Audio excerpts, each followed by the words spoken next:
guys, welcome back. My name's Annie, and I'm here with my little therapy dog, Ruthie. She's best therapy ever. She's mad at me for holding her in front of the camera. So, on to the lesson. If you're just tuning in, I'm doing a series of videos that are adapting dialectical behavioral therapy skills into skills for students to sort of use in everyday life. So the last videos I did were on interpersonal effectiveness, and I think it's about time to jump into the next module. In DBT, there's mindfulness, interpersonal effectiveness, emotion regulation, and distress tolerance. So we're going to do distress tolerance because it's actually my finals week, and nothing stresses you out quite like exams and the winter. So it's a good time to sort of put into play distress tolerance. There are a couple skills for distress tolerance, but I think it's first kind of important that we define distress and crisis. So there, in the modules in DBT, 2 of them are change-oriented and 2 of them are acceptance-based. And mindfulness and distress tolerance are both acceptance-based because the point of distress tolerance isn't to change the situation. It isn't to stop a crisis. It's just to kind of get through it. I think that sometimes we forget that we don't have to act on emotions and that emotions pass. They always pass, even if it feels like it's taking forever or even if it feels like the threat is imminent. Usually if you sit with it, it'll be awful, but you won't make things worse, which is the goal of distress tolerance here. So when you're thinking about when to use distress tolerance skills, it's important to think about what a crisis is for you. So it's going to differ for different people, but what I usually think of as like main signs that something is a crisis is that you have intense emotions and the urge to act on a behavior to fix those emotions. It's short term and it can't be solved right then, which is also the important thing.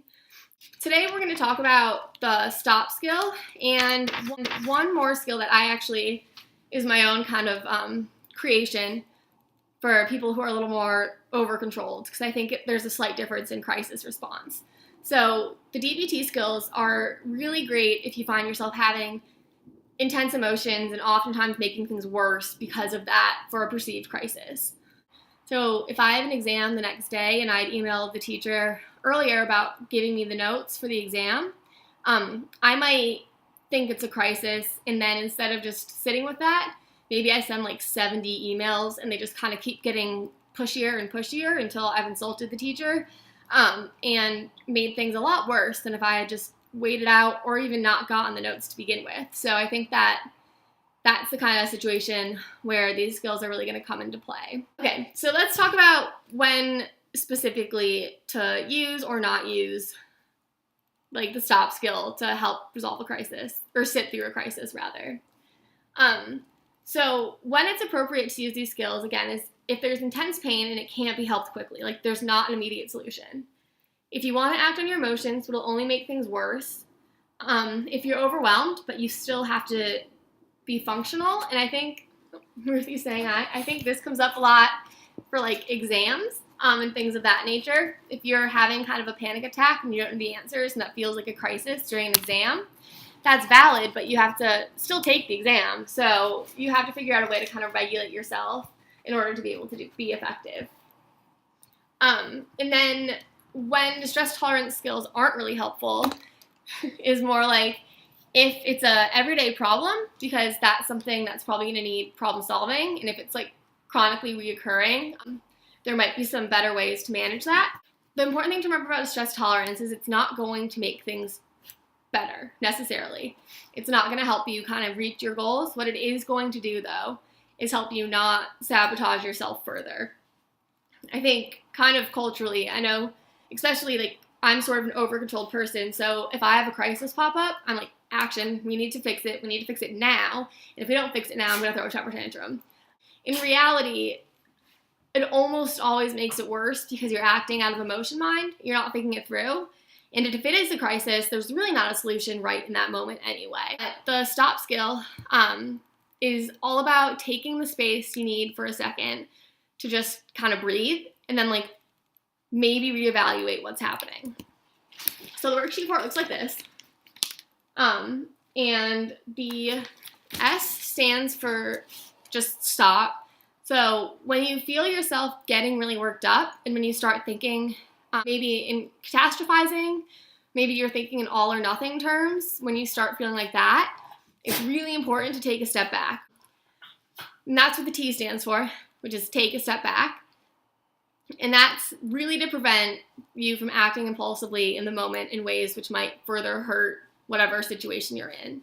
And I'll go through an example after we get through the acronym. The O is for observe, and that can be a grounding technique too. So one that is sort of mindfulness and grounding that I came across recently, essentially what you do is you name 5 things that you can see, and each time you say, I see, the books, I see a poster, I see a record player, like that. And then you name 5 things you can hear and 5 things you can feel. Like I feel the couch on me, I feel my dog like snuggling at the corner, I feel the heat, stuff like that. And you start with 5 for each, and then you do 4 for each, and then 3, 2, and 1. And this is helpful staying in the moment, but it's also kind of a really like a good way to add some time in between you and your reaction, which is probably the most important thing. So for observe, it's kind of solving those two. It's like it's giving you a little activity to do so you're not feeling useless in a crisis, but it's also not actually trying to resolve, which usually makes things worse. And so the P is proceed mindfully. So that's after you've been able to bring the intensity level down a little bit, you can start solving not a solution, but maybe what you can do to just improve the moment, which is another distress skill we'll talk about later. So one recent event where I've had to use this skill is when I'm asking for something that I feel is really important to have right that second. I'm going to use the example of I have an exam in 2 days, and let's just say I was absent for a couple classes and the teacher was supposed to get me the notes but hasn't gotten them to me. And I want to study. Maybe I check my email at 10 and realize the teacher still hasn't gotten me any notes. And I'm starting to feel like really intense emotion. My face is getting hot. I'm getting sweaty. So what I often find myself doing that's ineffective is sending like 70 emails back, each like escalating the situation. So it started out with, can I please get my notes? And then it's like, do you remember the note thing? And it's like a new email, are you dumb? Do you not know that I need these notes? And then it's like, if I don't get these notes, I'm literally going to die. When you start going down that rabbit hole of things getting bigger and bigger, usually you're not going to have an effective response to that. And the reality of it is nothing I can do is going to make the teacher send me the notes any faster. And it's not life or death. It feels like a crisis. And my emotions are too high to effectively problem solve at that moment. So instead of making it worse and escalating it for myself, I'm going to stop, just not do anything, and then take a step back, and maybe I'll go get a snack, or maybe I'll take my dog on a walk, or, do something that has me wrapped up for a little bit. And then observe what I'm feeling then. Like, what are my thoughts now? What's the reality of it? Is this something that meets, necessity to act further? And then the P is proceed mindfully. So maybe at that point, if the teacher still hasn't emailed me back, it might be effective to send a second email that's mindful and not aggressive. You usually don't get what you want if you're being mean to the other person. So kind of the idea behind the stop skill. One thing that I've kind of noticed, though, is that I'm personally like a pretty over-controlled individual. So for me, when a crisis comes up, my usual go-to is A, rapid resolution, which that, like we just discussed, isn't usually effective, or B, to pretend there's no crisis. I think a lot of us were kind of conditioned to not react to crises for fear of making a scene or feeling vulnerable, or just fear of expressing emotion in general that can make crisis situations pretty confusing. And I've noticed that one thing that I had to do, relearn how to express emotions in a healthy way, because I spent so much of my time around people that valued emotion kind of on the lower side, where it was considered weak to cry or, thoughts of those nature. But what I did notice, which is kind of the theory behind radically open DBT, is that just because you don't call something a crisis when it's happening and you don't react when it's happening, doesn't mean it's not going to come up again. And a lot of times what happens is if you keep compounding that and you don't react, you're probably going to snap at something little and you're probably not going to know why. It's kind of like pushing things down until they come back up. But how do I tell if something's a crisis? If you spend a long time convincing yourself that you don't actually, get afraid or things aren't a big deal or whatever, you might have trouble relearning what a crisis is. So a couple ways that I check to see if a situation seems like an appropriate time to consider a crisis and lean into the emotions is, one, was my first instinct to minimize something. Say I broke up with my boyfriend and my friend comes up to me and she's like, "Oh my gosh, that's so horrible. Are you okay?" I'm like, "No big deal. No, I'm fine. No big deal." Because that way I don't have to express emotion on it. If my, gut is to automatically shoot it down and invalidate it, there's probably something there I'm not paying attention to. And this kind of goes along with, are you masking your emotion? A lot of times people will express fear as anger. And so if it's a crisis situation, maybe like with my teacher, maybe instead of saying I'm just worried about the test, it comes out as, "You're a jerk, send me the notes." And that's not helpful. But it's a way to mask vulnerability. And then the other thing I try to ask myself is, am I not making emotions visible because I'm worried about making a scene? Which is another thing I think we're taught not to do. Like, you don't make a scene. And sometimes you should make a scene because you have a right to make a scene. And if you don't make a scene now, it's probably going to come out later in a less congruent situation. If your friend came to you with a situation, would you call it a crisis? And then how hard are you trying to look composed? I think that's kind of another thing, that if it's like really difficult to fake the smile or you're really holding back tears, that's a good indication that what's going on does actually affect you and it will actually at some point cause emotions and emotion actions. So that's how I test to see if something is a crisis.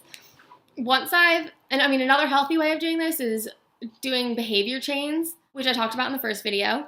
And so that would be like, if I noticed that a teacher responded to me meanly, and I didn't process that it was a crisis before, I just thought I was, reacting. It might be helpful to look back and see if that's happened before. Like, do I find myself fighting with teachers before exams a lot? And is that because I'm masking that I'm real anxious about taking tests? So that's kind of a way to just check it. So I came up with the DIVE IN as an acronym for my skill for over-controlled people. D stands for don't avoid. And this is going to be counterintuitive, but it's leaning into the emotion. So if you're feeling afraid, don't pretend you're not afraid. Just feel afraid. Because pretending doesn't negate the emotion the way you want it to. And it also makes it difficult for other people to help. And I think for a lot of people who are over-controlled, the idea of help is scary. Almost as scary as the situation, but more effective. And I think once you kind of test it out a couple times, you might notice, people aren't going to think less of you if you get frightened in scary situations. And it could be like a bonding opportunity for someone to help you. The I is check your initial reaction. I think a lot of us automatically invalidate before we even know we're doing it. So if my friend came up to me and was like, "I'm so sorry about your breakup," and I feel myself getting hot and tense and locking my jaw and then spitting out, "It's no big deal." And then the words aren't congruent with what I'm feeling. So what you want to try to do is think about your initial reaction and try to just hold that and express what that would be. So for those 3 seconds, I tensed up. So instead of intentionally relaxing and putting on a different mask, you just stay with that for a little bit.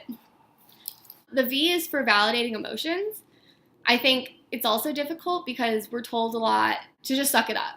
So I think that it's healthy for you to kind of counter that thought and ask yourself, is it going to help if I suck it up, or is it going to be more effective if I validate, okay, this is scary. It's not the end of the world, but it's scary and I can be scared, versus never addressing it and having it pop up later.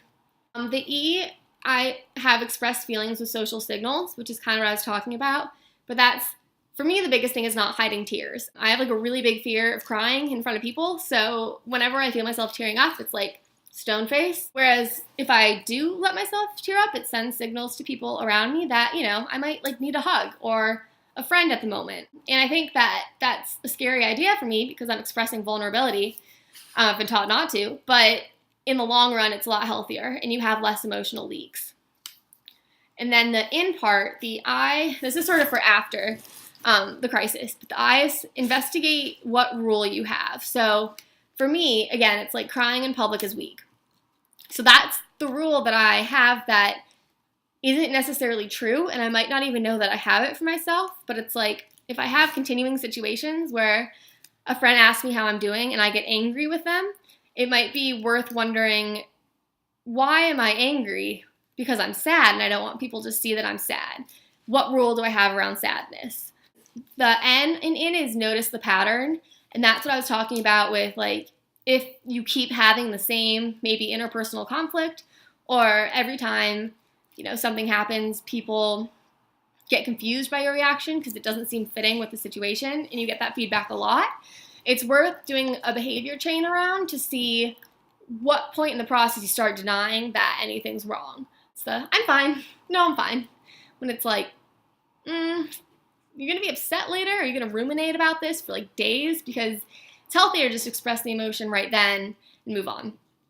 So that's my own fun little trick for people who are over control. And next time we'll be doing pros and cons, which is a really helpful skill. And thanks for watching.